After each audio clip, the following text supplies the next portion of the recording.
Doing Glad to hear it. Glad everybody's smiling. Glad to hear it. So I appreciate the fact that all of the committees handed in all of their recommendations.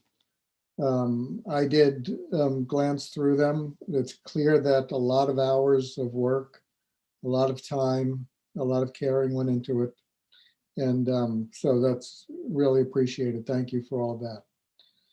We still have a lot of work ahead of us. And part of it is, part of the issue is that the changeover in police chief in the middle of the process, it's important that this is done in close collaboration between the board and the police department. Chief Brenner was a contact with many of you for most of the way through the process. But unfortunately, the chief at the time did not involve the other leadership members of the department. And so when he left, it was sort of nobody else in the department was up to speed on what the board was doing, the communication with the board that had input into it.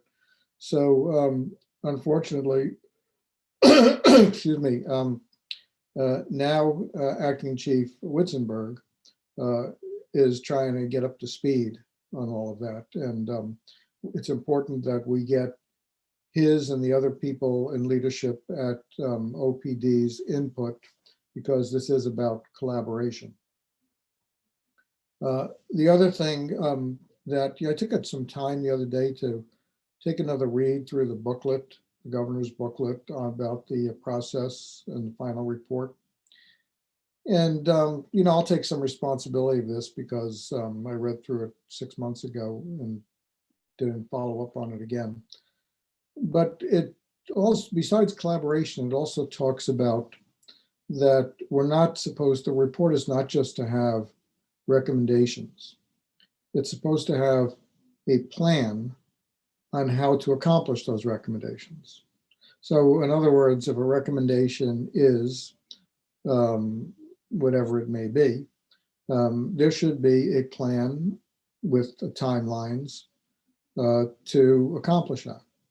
Basically it says that there should be measurable goals. So, so we've got recommendations, but some of them are a plan in themselves on how to accomplish it, some are not. So we have to take another hard look at that. And here's where it gets a little complicated. Some of the recommendations, the police or the city have the authority to enact. Some of the recommendations, the police don't have the authority to enact. So we can't take one of the recommendations and say, only if the police department will do this and get it done by June of 2021, because there are things that they don't have the authority to do. Some of the things have to do with state laws. Some of the things have to do with human resource regulations. Some of the things have to do with collective bargaining agreements. Some of the things have to do with the training that is done through the academies that we send the police to. So what we need to do on those that the police don't have the authority, our recommendations will need to say that there will be research done into determining the feasibility of enacting the following change. Because in some of the cases, it may be straight against the state law. And so we may have to say things like, if we think it's really important change, but we can't do it because of state law, we may have to say something like that the city should advocate for changes in the state law or state procedures or trainings or whatever it may be, because it is felt that that would be in the best interest of reform for the police department. So these are some of the things that we have to do at this time. So I'm thinking the best way to do this, being that that Lieutenant Witzenberg, Acting Chief Witzenberg, has really not had enough opportunity to have discussion with each of you, the committee chairs, on this. I mean, he has with some of you, not with all of you. And some of these things were talked about before he's on board. We want to set up meetings with each of the committee chairs. And I think we have all, well, Bryce, you've been filling in for Bob Compton, right? Correct. And he's Okay. there, but I'm just, if he can never make it, I usually fill in. Okay, great. So we have all four committees represented here. Aaliyah and Bryce and Shannon and Luke. And so what we want to do is set up a schedule where each of you get an opportunity to discuss your recommendations with Acting Chief Witzenberg. But to the extent possible, Luke, who did it, first of all, I should have said right from the beginning, Luke did a fabulous job. I don't know how many hours he put into it, but he put probably at least 8 hours of his time on a weekend into it by taking all of your recommendations and consolidating them into one document and correlating them to focus areas so that it wasn't just placed random, because this way we have a focus area, and then he took all of the recommendations that fall into the focus area from different committees, put them all under that. There are places where there were overlaps and multiple committees made the same recommendations, so he tried to consolidate them. Big thank you to Luke. He did a lot of work on that. So when we have these meetings, if Biam is available, she will attend as well. If Luke is available, he will attend. If Katie's available, from an HR perspective, if there are any issues, she will attend. And if I'm available, I'll attend. And we'll have these meetings so that each committee chair can have a back and forth discussion with Acting Chief Witzenberg on each of these recommendations, and in collaboration come to an agreement as to the best way to go forward with each of the recommendations. Did any of that make sense? Okay. The one thing about Zoom is you never know if you're connecting with people or not. So I'm not hearing anything that, questions, any questions? Okay, good. I have a question. Yes, Aaliyah. Is there any way we could be made known, like which recommendations are like the kind of problematic ones before the meeting, just to kind of prepare? I'm going to leave that question up to Luke. I don't know if Go ahead, that's Luke, possible. because you had that thought earlier. So what I can do is I'm happy to send, what I did was, and I talked to Biama about this, I'm going to try to get this done by tomorrow night, is I have the report into one about 15 to 16 page document. And what I will do is I'll go through and highlight with each committee where I pulled the recommendations from. So Aaliyah, if it's from your committee, I'll highlight it in orange. And then if it's my committee, it'll be green or something. It'll make sense. And I'm going to try to get those to Biama tomorrow so she can distribute them to each of the committees. So you'll all have kind of the report as it's, because you know your recommendations. The only thing I really did was format it. So it's a little bit easier to see. Does that answer your question? Okay. And yeah, thank you. Aaliyah, I wouldn't call any of them problem recommendations.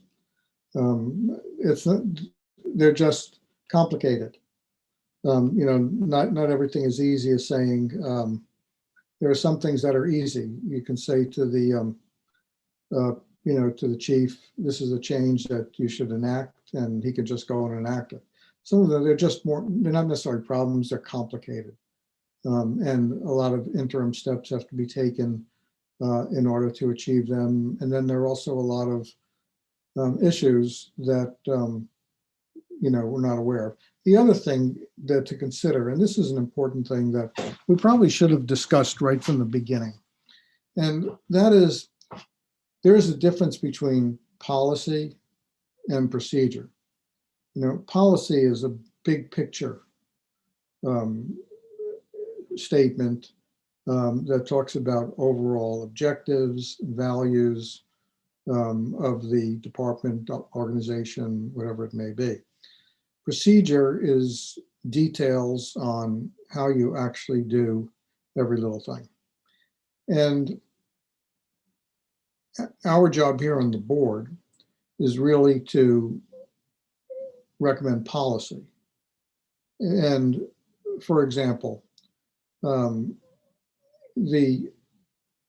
procedure, none of us, I certainly don't have the expertise, the training to write actual field procedures of what police would do, you know, and that's, I would never dare to do that. Our counsel wouldn't dare to do that because that requires a professional who's been trained. But our job here is to set policies of what the procedures should accomplish. So the, let me come, you know, think of an example. There's, I can't think of any offhand, but you know, the thing is that the recommendation should be that the procedures should make certain that we are assured of the following, whatever it may be. And then we task the police department with crafting the technical day-to-day procedures that they have to write that meet the objectives of the policy that we're creating. Because it's none of our jobs, including mine, to write police procedure. We can set overall policy and direction. Does that make sense? And sometimes policy and procedure are meant to mean two different things, but sometimes it gets confusing. There's overlap. Sometimes policy includes procedure. You know, it's not something that is always used in the pure sense. So that's why sometimes it can get a little confusing. And we have to parse that and determine what are we going to, you know, how are we going to achieve what we want to achieve with the overall goals and direction of the police department without getting in the weeds and writing exact police procedures when none of us really have any experience or training in that. So it's tricky, but we'll get there. Yeah, Gary, I was just Yeah, gonna feed Bryce. off of that as well. Just because I'm on the advisory committee, I was doing like a search committee for university police, just helping the chief and with like applicants and things of that nature. And I definitely I learned some things from them of, you know, the policies and recommendations that we drive are going to basically kind of show the state, you know, that maybe some procedures potentially could have to change or, you know, kind of correlate together.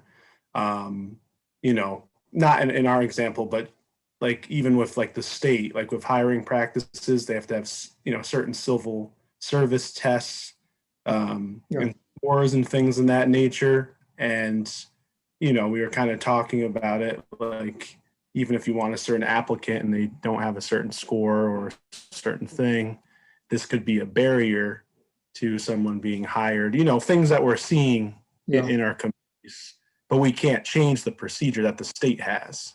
No, but the board can advocate for changes at the state level. I mean, the board can make an argument that the current civil service procedures are an obstacle towards increasing diversity on the police force.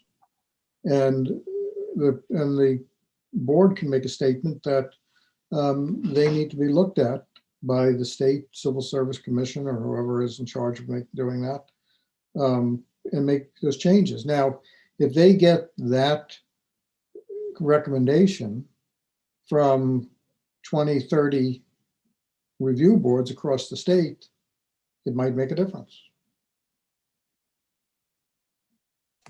No, you're right. Yeah, you're right. No, I just learning little stuff like that. I get what you're saying for sure.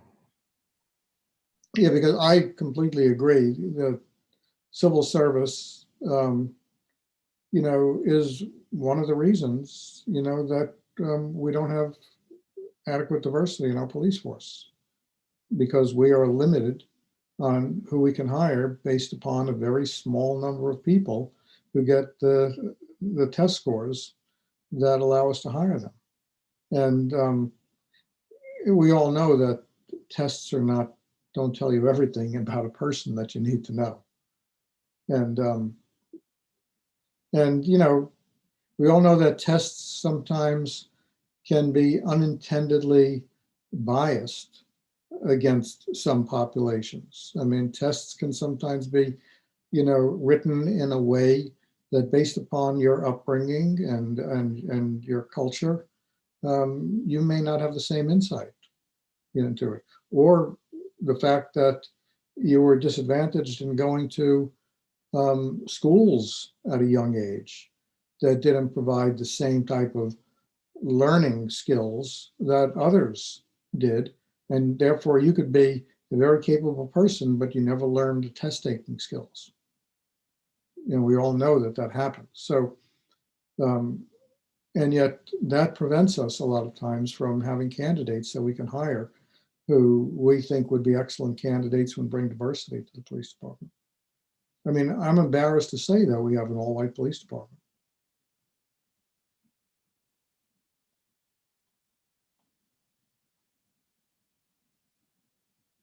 Shannon, did you have your hand up to say something? I did. Thank you. I was curious. You were suggesting that there was overlapping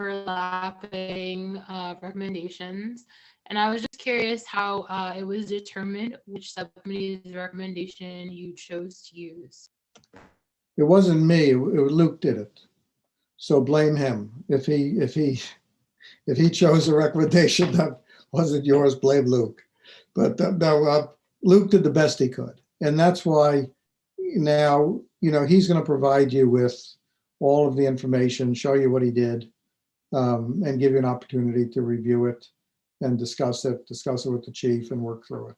So that's why we have a lot of work to do. I mean, you know, when we had the 4 different documents and there were overlaps, and it was really hard to make sense of it.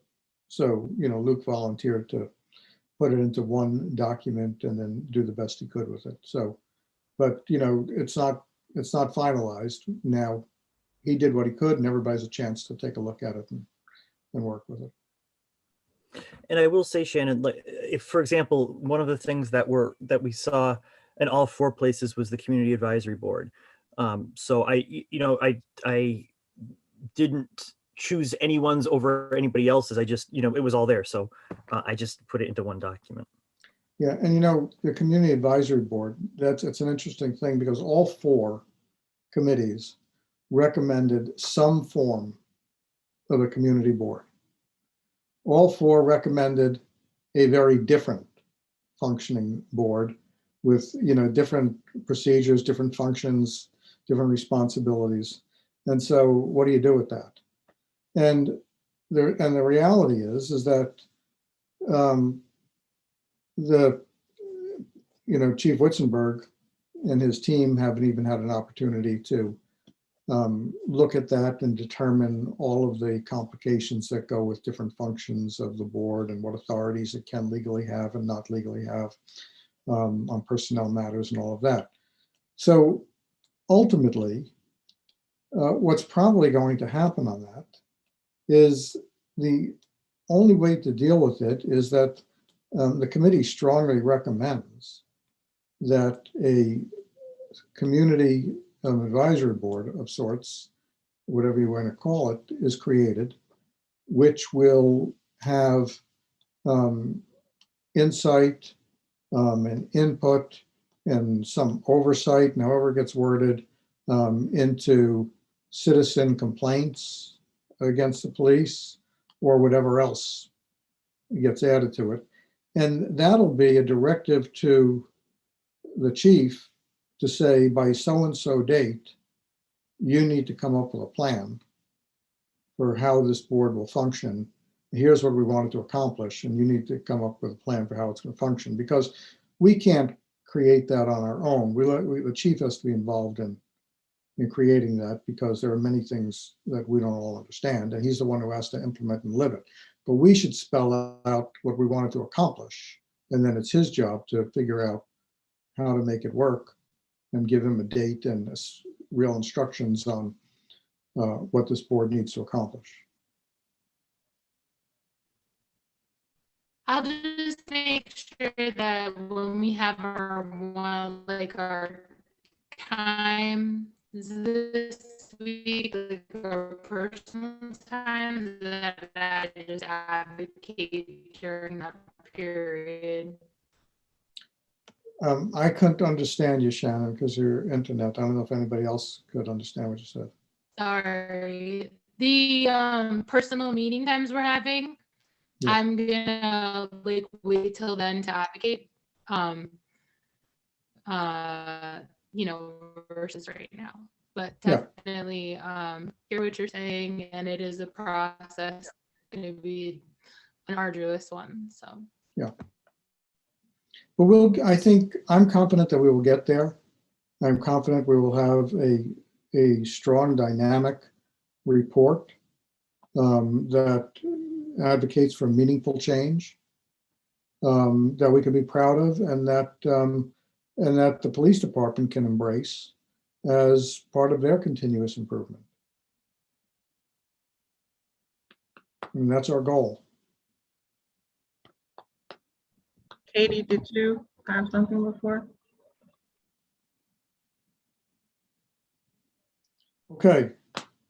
So I've caused enough trouble, Biama. I'll turn it back No, over you to you have now. not. Thank you, Gary. So I do want to leave space if Acting Chief Weizenberg, Luke, or Katie want to add additional context for what the meetings, the upcoming subcommittee meetings will kind of look like, just so you all could kind of get a feel for it. Again, I don't want you all to believe that anything's getting chopped out or sliced through.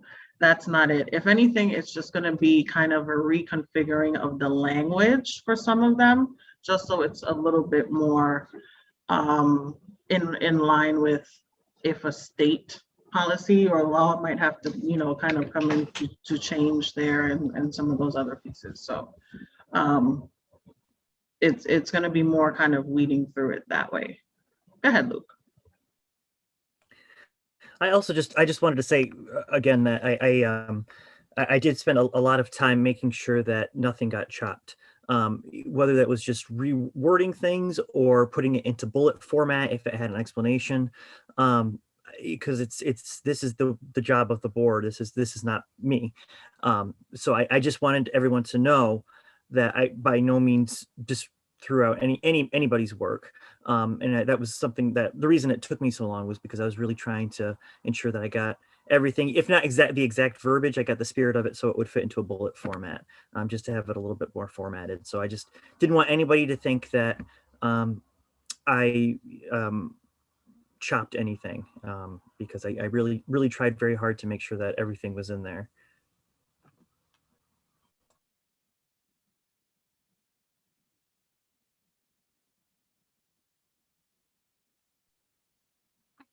Biama, I'll go next. I mean, I want to just kind of second what Luke had said about recognizing that nothing was really omitted from the document, having seen the initial report, which was the collection of the recommendations, compared to, you know, how Luke has reformatted it. It truly is a reformatting. And I think that that's just the next logical step in the process to organize a lot of information in a meaningful way. The next point that I wanted to make was that, you know, much to the mayor's point about, you know, a lot of the recommendations being complicated or having sort of complex implications for how they could be implemented. I think that we're all committed to, even if we can't implement exactly what the subcommittee recommended, to best implement the spirit of what that recommendation was. So we're certainly looking at anything, you know, rather than saying, nope, that's contrary to civil service law, we're just going to cross that out of the plan. We're trying to take a step back and understand what's the nexus, what's the justification for this recommendation, and how can we kind of respect what the subcommittee was recommending while also still respecting, the laws that are put into place for us. So I guess that's all I have to say. And then Biama, I saw your email with the dates and time. So if everybody could, kind of maybe get back to her sooner rather than later, so we can get those on the calendar and I can get Zoom invitations out, that would be really, really helpful. So that's all I had. Thank you, Biama. I just also want to remind that what your report is going to be, a draft report with recommendations to the council. So the council is going to have the last say. They have the authority to make any changes to it before they pass it. So just to keep that in mind. Also, I didn't talk about the deadline. The deadline was April 1st to have it passed by the council. It doesn't look like we're going to make that, and I'm blaming that partially my fault because lost track of some of the directions as to what the plan is supposed to include, as well as the changeover in leadership at Oneonta Police Department. So I'd rather get a slap on the wrist from the state for being a week or two late than to rush it and not have it be as good a report as we can. So I think Biama may have sent out a schedule today, but I think we're looking for it going to council, their second meeting in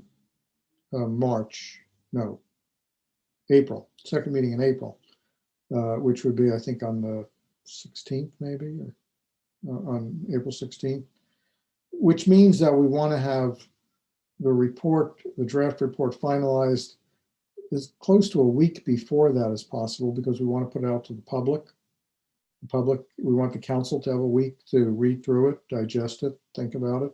We want the public to see it, read through it, and then we're going to allow the public to make comments on it before the council votes on it. So that's why, to do it right, if we shoot to get it done by April 1st, I think we're not doing it the right way. And again, I'd rather be 2 weeks late than not do it right.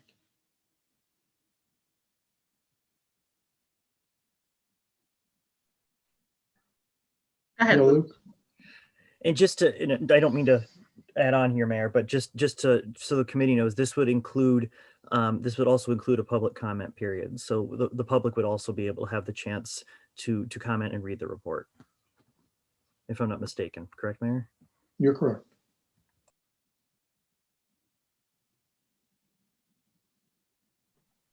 Go ahead, Chris.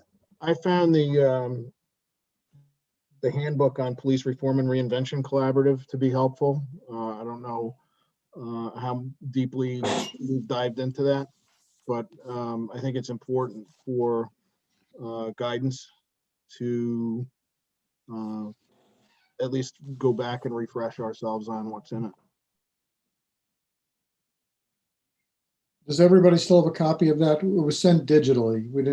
We only received 2 hard copies. We sent, if anybody misplaced it or can't find it, let us know. We'll happily send you another digital copy. It's also in the shared drive. Oh, okay. Okay. Shannon, you had something? The email that we just got with the meeting times, I'm good for that. You can put me down for that day and time. Thank you for being thoughtful about my work hours. I appreciate that. Try turning your Also, camera off. I just want to kind of second what the mayor was suggesting about possibly going to the state about a couple specific things, particularly in our group. My camera off, let's say. Yeah, but your sound is much better. Is that better? Much Yeah, better. much better. Yep. Is that any better?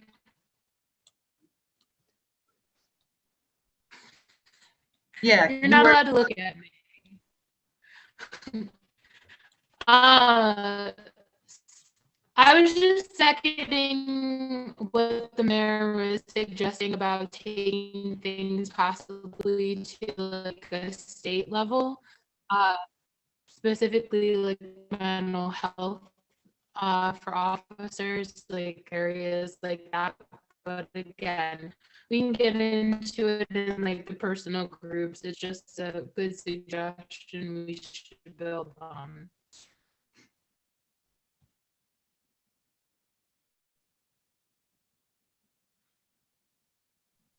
I think what we heard was one of the things that you value or think should be brought to the state level is support for the officers for mental health.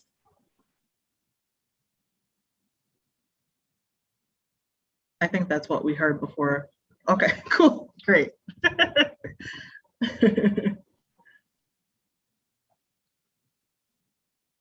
Anything else from Luke, Chris, Katie, before I talk through the proposed timeline for the rest of pretty much the next month or so?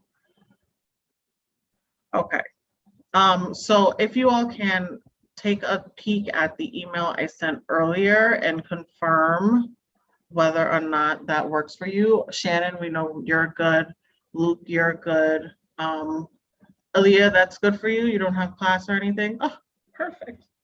And Bryce, I will assume that you'll likely be. Yeah, I was gonna check with Dr. Rob, but I actually put in the calendar to save that time. Perfect, perfect. And I know that Professor Burke and Ryan kind of really wrote a lot of it together. So if you wanted to tap one of them, you're welcome to as well, just because I know that they kind of got in the weeds with some of the information they provided. So you're welcome to invite one of them to join if you feel comfortable with that. Thank you. Mm-hmm. Okay, so in terms of the timeline moving forward, so the hope was that, again, we would be able to schedule meetings one-on-one with each of you by next week, Wednesday. So pretty much giving us a good week to meet with you all. You'll realize that we dedicated 2 hours for each of you. We, again, don't want to rush through it. We really want to kind of comb it through, make sure that we're getting the spirit of what you wanted to convey with your committee members, as well as what will be most feasible and actually getting it to move forward.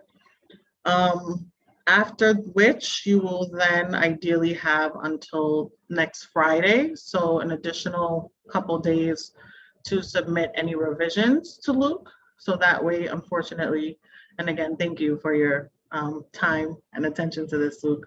Luke will add some of those revisions in and really kind of clean up the document that weekend, which will then allow us as kind of the leadership, Chris, Gary, Katie, Luke, and myself, to reconvene on the Monday, the 22nd, or maybe early on the 23rd, to just tie it together and make sure any loose ends are cleaned up.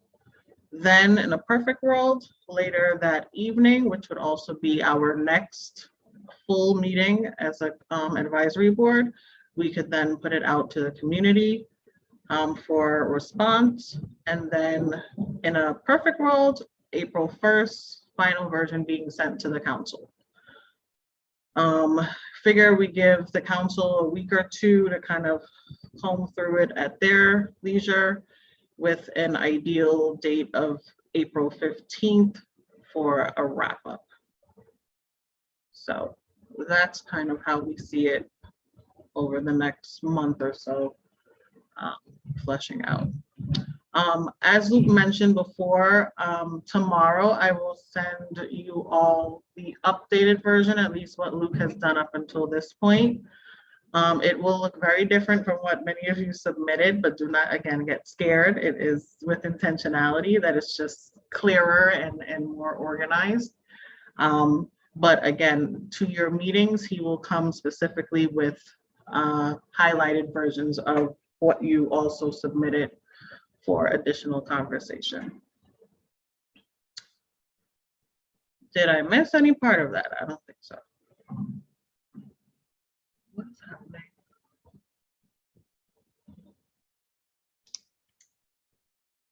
Any questions? Does it sound reasonable?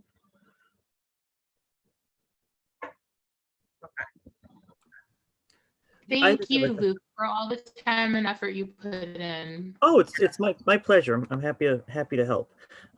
Just a quick question, Biama. I had on my committee, I had a committee member that was really in the weeds with a lot of the suggestions. Would it be okay to invite them to my session? Yeah, absolutely. I think anyone who really kind of helps you all as the chairs, obviously this was not just a one-person gig. If there was someone who really kind of was up till 3 a.m. helping you and that, you know, definitely feel free. We don't want the entire committee just because, again, we don't have that much time to get into the roller coaster piece of it. But yeah, if you want to bring one person with you, sure, that's fine. And please give them context on what the meeting's about, just so, again, they're not coming into it like, well, we got like we know. So just give them the context that the mayor was kind enough to start this meeting with, and then should be productive 2 hours.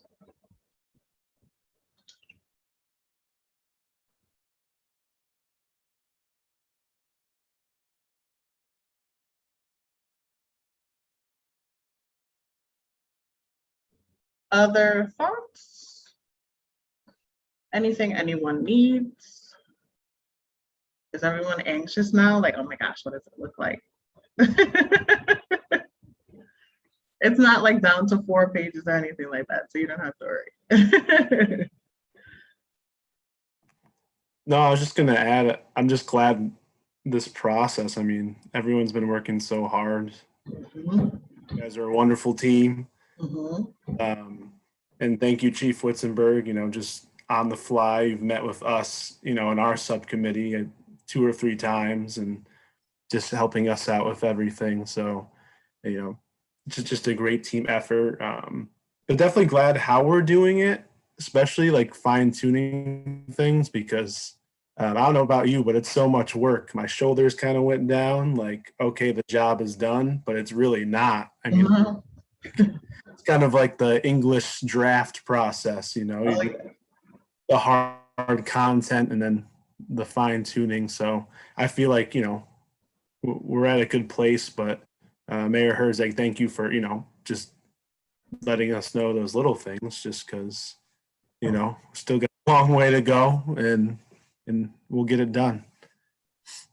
And it's better, I think, that we remembered some of those pieces now than to have gotten so excited and just submit it off into the sunset and then nothing comes from it, you know?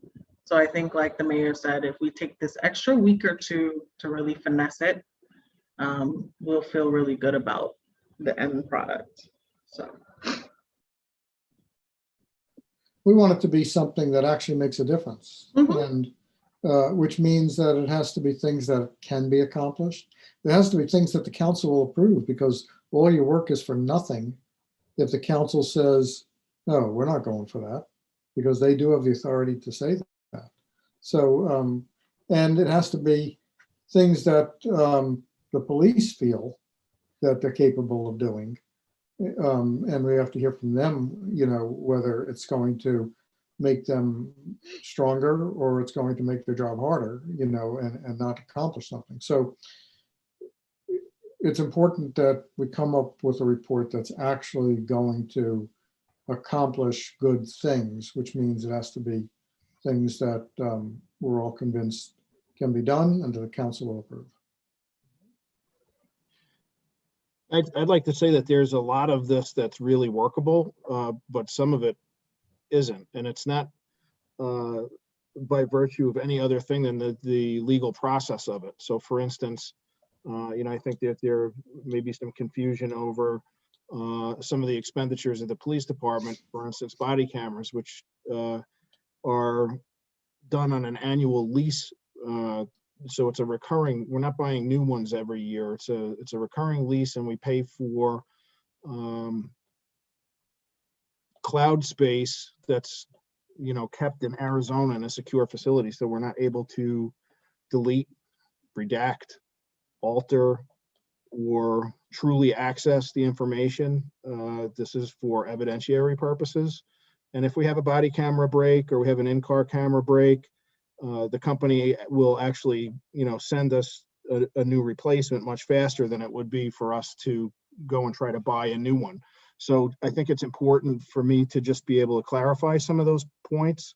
And another one would be, for instance, taking some of the city funds that we might have in savings and reallocating them to like a NGO or another government agency, which we can't do because we can't gift public funds. It's not legally proper.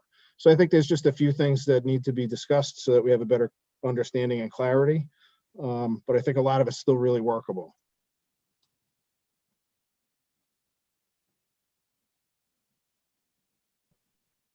Thank you for those 2 examples specifically.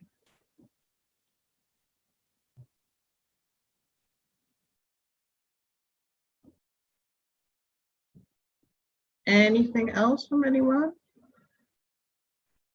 Okay, so the times are all good. So Katie, it sounds like we can move forward with the Zoom invites for the scheduled times. If you can give them access, the subcommittee chairs, to be able to add their 1 person if necessary. Just so again, we can know who will be coming to the meeting. And tomorrow I will send Luke's latest version to everyone. So that way, again, you can come to your meeting knowing kind of how it looks currently.